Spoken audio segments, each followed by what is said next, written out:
Señoras y señores, en nombre de la Junta de Gobierno de la Real Sociedad Económica Amigos del País, les doy las gracias a todos ustedes por haber asistido a este acto. Y quiero agradecer muy especialmente a los rectores de las 5 universidades públicas valencianas el haber aceptado participar por 7º año consecutivo en estas conferencias coloquio organizadas por la Sociedad Económica. Aproximadamente 2/3 partes de la producción científica en el Estado español proceden del sistema universitario público y casi la mitad de los investigadores contratados por el sistema lo están en el sistema universitario. España es el segundo país del mundo en el que sus universidades aportan más registros al sistema de patentes. Todo arranca en el 2011, cuando un profesor de la Universidad de Stanford desarrolla todo un curso sobre inteligencia artificial, lo pone abierto en la red de ese curso, proporcionando la tutoría correspondiente a los alumnos que habían allí, haciendo un seguimiento de los trabajos, y registra 160.000 alumnos matriculados de todas las partes del planeta.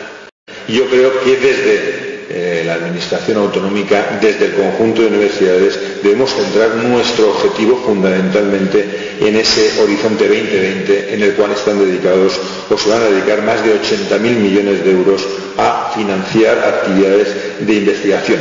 76 milions d'euros és el que rep la Universitat Jaume I. Rebrà també algun més per projectes, però que són finalistes. Per tant, aquests són els diners.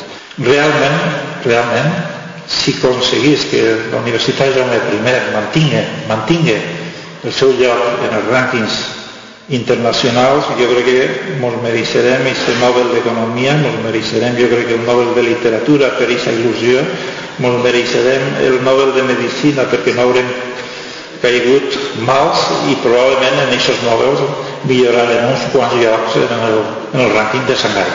Según un estudio reciente del CEDEFOP del año 2012, en 2025 el 44% de los trabajadores ocuparán puestos que requieren un elevado nivel de competencias, frente al 36% del año 2000.